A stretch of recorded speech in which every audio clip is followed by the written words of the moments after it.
Welcome to the first class of Basic Stitches for the Canadian Embroiderers Guild. Today we're going to be working on straight stitches. So we'll start with a single straight stitch. And it doesn't really matter which direction right now. Thread up, thread down, one stitch. And let's do another one near it. Thread up, thread down, one stitch. Now, if I just keep doing a few straight stitches next to each other, any old directions,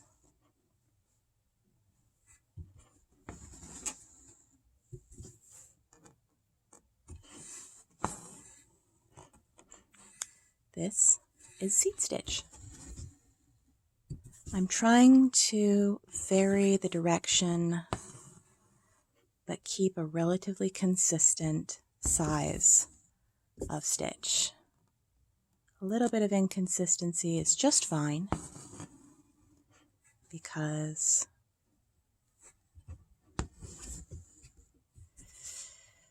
it'll all come out in the wash. Each stitch in hand stitching is going to be a little bit different.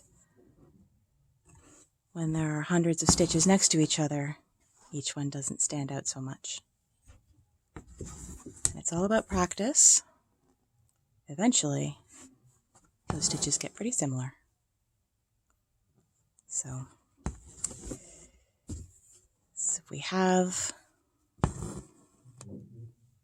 our straight stitches all clustered together, we get a seed stitch, which is very nice for filling areas and also for shading. So now if I decide that I'm going to take my straight stitch on the road and go off in one direction,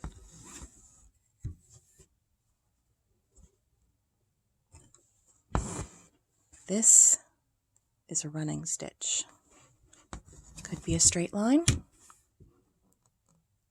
could be a bit of a curve here. Running stitch can be used for sewing as well,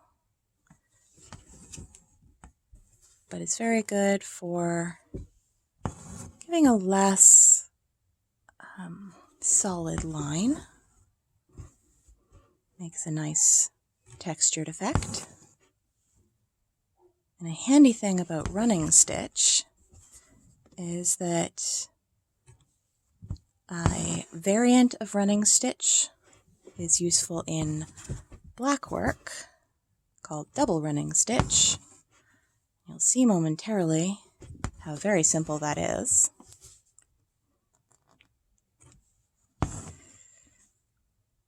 Just one more. So for double running stitch, I'm going to double back on the running stitches I've just done. And I'm going to come up more or less in the hole that I've just made and down next to it. So I'm filling in those spaces. Now, if you can't come up right in the center because there's a thread there, pick one side or the other. Try to be consistent. There we go.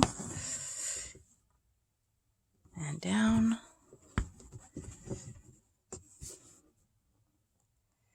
And again, any inconsistencies will just sort of come out in the whole piece. Let's do one more of these, maybe two. That's good. So, seed stitch, running stitch, double running stitch. Why not a back stitch? Let's go off in a different direction.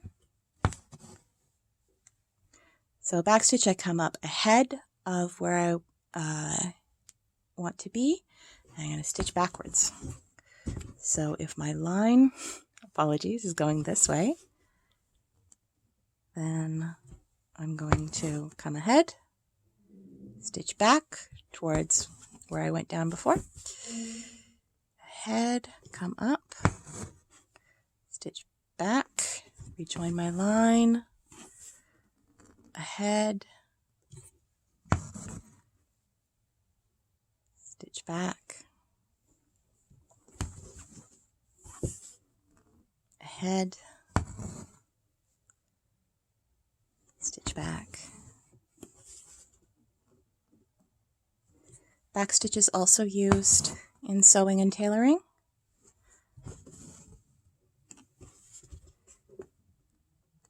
But is really nice for outlining and is very commonly used in cross stitch. It makes a nice, crisp line that turns corners and curves very well. All right, now, what if I want a more thick line than a back stitch? I might do a stem stitch, also called an outline stitch, depending on which direction we choose. So I'm going to go this way, and I'm going to keep my thread above. I'm going to go down, and I'm going to come up partway between those, keep my thread up, down, and come up partway between those. Doesn't matter if it's not precise because the line will cover it. Down, partway between those, down, and up. Oh, the stitches are getting a little shorter. Down, and up. So stem stitch or an outline stitch, depending on whether you're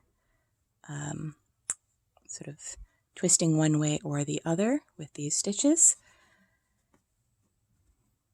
but they're pretty much interchangeable as terms. Gives a nice thick line that does curves very nicely, although not quite as nicely on sharp points. Then when I finish a stem stitch, I like to finish crossing over my thread so that it keeps that sort of twist really nicely. And then one last one, which is a split stitch. Now, this thread is a 2-ply silk, and that's going to be handy here because I can come up between my threads. If you don't have a pearl kind of thread, like a pearl cotton or pearl silk, then you may want to use more than one strand of a DMC cotton floss. Usually you want to use 2 strands, that's sort of standard, but whatever makes you happy.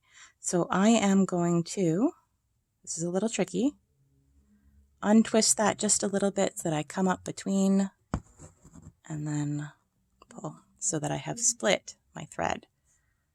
And down,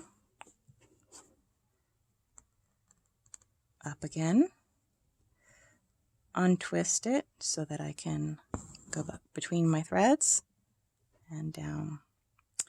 It's your choice as to whether you prefer to untwist completely or maybe leave a little bit of a twist like we will here. If I can get between these threads, there we are. There. So a split stitch can give a nice satiny but textured finish, and was commonly used both as a straight outlining stitch as well as a fill stitch. So again, It's a little bit easier if you're using 2 strands of DMC rather than a pearl, cotton, or silk. But while the stitch is a little bit slow to get used to, it is quite rewarding and does make a really beautiful finished piece, especially when using for a fill. Apologies, I'm wandering. Do a few more stitches of this.